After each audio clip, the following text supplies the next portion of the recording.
FAB entrega apenas 5% de insumos doados para as vítimas no Rio Grande do Sul por dificuldades logísticas. Temos uma... Você tinha colocado ali como uma subpauta, Lavínia, mas eu até vou deixar separado mesmo, que como se trata mais de a questão de investigação, das fake news, eu vou deixar primeiro essa, até como uma pergunta para o pessoal, a gente tentando, vamos dizer, pensar não apaixonadamente, né, como, tudo é problema, é o governo é culpado e tal, né? Eu queria a opinião de vocês. Isso demonstra uma incapacidade do governo, um descaso? O que vocês acham? Não? Não, isso qualquer governo enfrentaria isso, teria esse problema com qualquer governo, a gente já está enfrentando a mesma coisa, ou não? Simboliza aí alguma mazela do nosso governo que poderia estar sendo feita de outra forma. Qual que é a sua opinião, Eduardo Vieira? Bom, meu amigo, primeiro eu quero lembrar, né, que hoje faz aniversário a primeira aparição de Nossa Senhora de Fátima, né, nesse dia 13 de maio de 1917, bem no ano da Revolução Russa. Nossa Senhora apareceu para os pastorinhos lá em Fátima, em Portugal. Isso, ainda mais hoje, cara, eu acho particularmente significativo, então vale uma menção. Em relação à pauta, né, é claro que tornou-se completamente evidente a diferença gigantesca entre eficiência, capacidade, vontade, disposição do povo e do Estado. Não significa dizer que o Rio Grande do Sul deveria virar as costas para a federação, até porque não faz sentido, né, uma vez que ele dá dinheiro desde a República, né, para a federação, e a federação devolve uma fração desse dinheiro, então não é razoável, né, que se proponha sequer a possibilidade de haver uma separação nesse negócio, né? Agora que o Rio Grande do Sul precisa da União, e agora a União tem que entrar. Mas até agora nós vimos uma diferença brutal de capacidade, de performance. Enquanto os pequenininhos se mexem, né, numa rede realmente emocionante de solidariedade, distribuição de recursos, de execução de resgate através da iniciativa pessoal, o Estado, com E maiúsculo, ele vem trabalhando para restringir essas ações. Restringir essas ações. Então, fazendo legislações de última hora para restrição de atividades, restrição do uso de drones, restrição do uso de jet skis e de barcos, né? A gente viu um monte de relatos do Estado impedindo indivíduos de agir para o benefício de populações. Isso aconteceu em vários lugares, né? E eu destaco Canoas. E as pessoas que têm estado envolvidas nisso, né? E o Gustavo vai poder falar disso muito melhor do que eu, naturalmente, né? Eu estou aqui no Rio de Janeiro, no meu conforto aqui, né? E ele está lá metendo a mão na massa. As pessoas têm dito regularmente: quando as águas baixarem, nós veremos a real extensão da tragédia humanitária que aconteceu no Rio Grande do Sul. Você imagina a quantidade de gente que está morta debaixo dessa água, né? Então, eu vi hoje um vídeo de uma pessoa que estava filmando uma área alagada e tinha uma voz de policial feminina, né, dizendo: não pode filmar aqui não. E o cara disse: bom, então me prende, me mata, mas eu vou filmar. Quer dizer, isso tudo, né, é uma demonstração da diferença, isso é assunto para subpauta, mas isso tudo é uma demonstração da diferença de abordagem crucial, né, de filosofia, de visualização desse negócio todo, né? O que o povo quer é ajudar, o que o povo quer é mitigar problema, o que o povo quer é suavizar a dor. E o que o Estado quer é manipular isso, usar isso de forma política, de um jeito ou de outro, fazer com que a imagem dele não diminua. Tem general dizendo que as críticas ao Exército desanimam. Meu irmão, não tem que negócio é esse? Que negócio é esse? O Exército vai desanimar, porque tem que desanimar, tem que cumprir teu dever, quieto, de preferência, né? Porque somos nós que pagamos o teu salário. Que história é essa? Então, a gente tem uma demonstração claríssima do que é um Estado gigantesco e ineficiente nessa situação toda aí. E entre as 500 coisas que estão sendo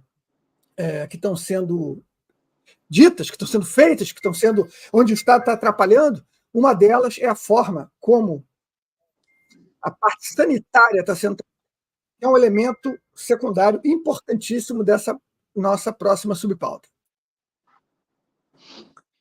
Obrigado, professor Eduardo. Vou passar o próximo comentário para o Bruno Alemante. Paulo, é fundamental a gente observar alguns detalhes sobre isso. Muito bem falado pelo Eduardo. A inoperância do Estado. Eu venho repetindo, desde que começaram as tragédias do Rio Grande do Sul, algo que é muito importante ser lembrado. O bem que o Estado faz, ele é limitado. O mal que o Estado faz, ele é ilimitado.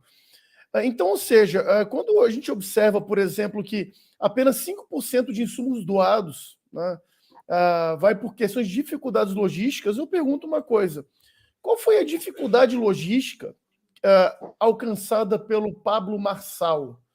E aqui, fazendo um adendo, eu o vejo como um coach picareta. Não gosto de Pablo Marçal, não o sigo, mas preciso colocar e enfatizar o seu exemplo. E digo que essa catástrofe ela tem mostrado quem são de fato as pessoas.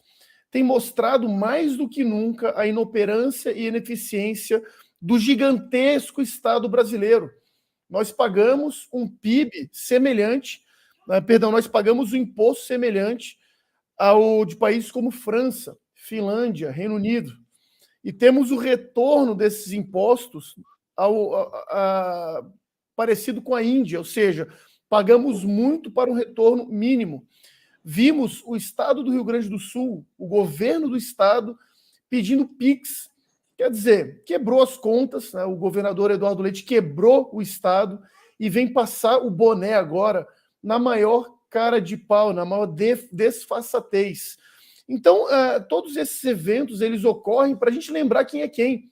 A gente lembra o quanto o Estado é inoperante em nossas vidas. Vejam, 5% apenas de insumos doados. Aquilo que a iniciativa privada faz, aquilo que as pessoas comuns estão fazendo pelo Estado do Rio Grande do Sul, mostram e denotam o verdadeiro poder que existe da questão voluntária humana, da caridade cristã, que é muito bem enfatizada nesse momento. E o Estado mostra as suas garras quando proíbe, por exemplo, doações de entrarem. E aí depois vem a mídia, que é cúmplice de tudo isso, a mídia tradicional, colocando que tudo isso é fake news, não está acontecendo. Precisa vir o governador do estado de Santa Catarina desmentir e falar que realmente caminhões estão sendo parados. Quer dizer, eu pergunto uma coisa e faço aqui uma pergunta retórica. Será que esse governo não odeia o seu próprio povo? Será que não está fazendo isso porque as regiões atendidas votaram mais no Bolsonaro que no Lula? Será que não é mais um mecanismo de revanche criado por essas pessoas que hoje ocupam o poder eleitoral no Brasil? Essa é a pergunta que eu faço para que a gente possa refletir. Porque, afinal de contas, tudo aquilo que nós temos visto hoje ocorrer mostra algo que nós já sabíamos, mas nós precisamos enfatizar e tocar nesse frame, que é o Estado brasileiro, o Estado de uma forma geral, e aqui não importa se Estado com E maiúsculo ou E minúsculo, não importa se o Estado, estamento burocrático, ou se o Estado, o governo do Rio Grande do Sul ou o governo brasileiro, tem se mostrado, de fato, inimigo do seu próprio povo. E, né, só para contextualizar algo que eu acho que é importante, vale enfatizar, a gente está cumprindo uma missão bíblica, que é enaltecer os benfeitores sempre. O povo gaúcho e aqueles que têm trabalhado e ajudado em tudo isso merecem uma medalha de bravura. Obrigado, Bruno. Vou passar o próximo comentário para o Gustavo Lopes.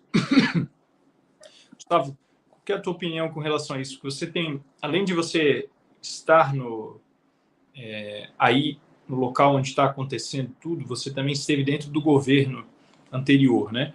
E uma primeira notícia como essa, que fala sobre a dificuldade da FAB em atender a demanda que surgiu, talvez você, pela experiência que teve dentro do governo, saiba dizer se não, realmente isso aí poderia ser feito de outra forma, está sendo uma má gestão. Qual que é a tua opinião, Gustavo? Obrigado, Paulo. Olha, a gente teve em janeiro ali logo no início, né, de 19, logo no início do governo do presidente Bolsonaro, o desastre de Brumadinho.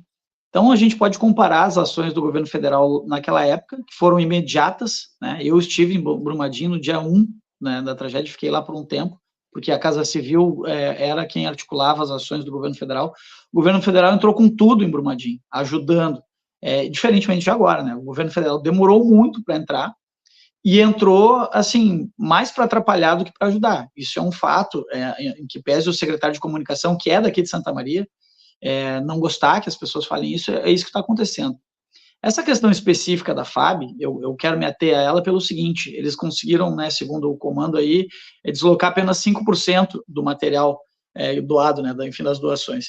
E aí eu lembro as pessoas que em outubro do ano passado, aviões da FAB foram deslocados até o Egito para fazer doações para a faixa de Gaza, para levar 12 toneladas, ou seja, sequer a capacidade total dos aviões que foram utilizados.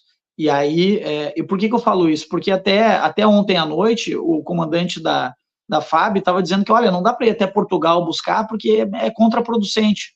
Ou seja, para levar a doação do MST para a faixa de Gaza, para que serve isso? Para fazer propaganda para o MST, com o avião da FAB até a faixa de Gaza, pode, mas para trazer aqui para o Rio Grande do Sul é contraproducente. Então, assim, é evidente que as Forças Armadas têm capacidade para fazer isso. Eles já participaram de diversas... Brumadinho, eles entraram forte, eles já estão no 16º contingente da Operação Acolhida, lá em Roraima, que acolhe os venezuelanos que fogem da ditadura socialista. Eles atuaram bravamente no Haiti. É óbvio que o Exército tem homens e meios para fazer isso, só que falta um comando. Falta uma determinação. Quem é o comandante em chefe das Forças Armadas? É o presidente da República. E aí, respondendo a pergunta que o Bruno colocou, eu acho que é isso. Eu não sei se eles odeiam o seu próprio povo, mas certamente eles odeiam os gaúchos. Isso ficou claro, eu tenho feito algumas postagens, até falando no que o Eduardo mencionou, a questão da separação. Isso aí é uma lenda urbana, nunca existiu isso, existiu na época da Revolução Farroupilha, em 1835. Ou seja, isso nunca mais se falou. Às vezes, de vez em quando aparece alguma bobada para falar sobre esse tema, mas isso não é. Nós somos brasileiros, nós fazemos parte do Brasil. Aliás, o Rio Grande do Sul foi o único estado que lutou, né, que participou de guerras para ser brasileiro. Então, assim, não existe essa ideia separatista. Mas, na verdade, eu não tenho feito... Eu fiz uma postagem um pouco antes, lá uns 10 dias atrás, e o que eu mais recebi ali de resposta foi: ué, vocês não eram separatistas, agora vocês têm mais que morrer. Então, assim, a esquerda, e esse governo representa essa parcela da população, está achando muito lindo o que está acontecendo aqui. Eles estão batendo palma, eles estão achando bom. Vocês bolsonaristas, vocês sulistas, vocês nazifascistas, e todo aquele festival de bobagens. Sendo que aqui, o presidente Bolsonaro ganhou, sim, mas ali 55-45, 60-40, ou seja, e aí vem o cerne de tudo isso que a gente tem visto aqui. Esse abandono, essa sensação de abandono, ela é uma unanimidade para qualquer um, de qualquer lado político. Porque a chuva chove para todos, a enchente vem para todos, as inundações chegam para todos. Ela não vê se tu é bolsonarista, se tu é Luiz, não interessa. Somos todas pessoas que estão precisando de ajuda. E o governo federal, sim, deu as costas, e o Exército, que poderia estar ajudando muito mais. E eu presenciei a atuação patética de tropas do Exército, patética, eu tenho vídeos disso. Dizer, não, vocês estão inventando fake news. Não, eu vi, eu filmei, eles fazendo fila para montar kits. Aí entra uma fila, forma ali um pelotão, entra na fila, vai lá, pega um pão, volta para a fila, volta lá, pega um iogurte, volta para a fila, volta lá, pega... Cara, é um troço assim, é surreal de ver. Por quê? Falta comando. É evidente que eles têm os meios, é evidente que eles têm expertise para fazer. Se não estão fazendo, é porque, ou a má vontade, ou 2, a ordem para não fazer. Então, para, né, me ater à questão da pauta, e depois a gente pode comentar outros temas, essa questão de só conseguir 5% é porque ou falta comando, ou falta vontade de fazer.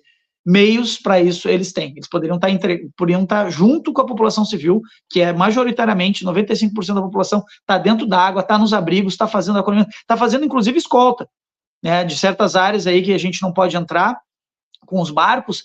Tem escolta sendo feita pela própria população, porque há assaltos, né, a gente está vivendo uma onda de assaltos agora, e aí o CNJ achou muito boa a ideia de, bom, já que tá uma merda, vamos soltar os presos, coitadinhos, não podem ficar no presídio. Eu não tenho notícia de nenhum presídio alagado, mas eles estão soltando os presos e botando os presos dentro dos abrigos. Ou seja, é simplesmente a criação do caos instalado aqui no Rio Grande do Sul. Se não fosse a população civil e heróis como Brigada Militar, bombeiros, boa parte ali da Defesa Civil e pessoas que estão, de fato, atuando para minimizar esse caos, a gente estaria já num processo de, sei lá, colapso social completo aqui no Rio Grande do Sul.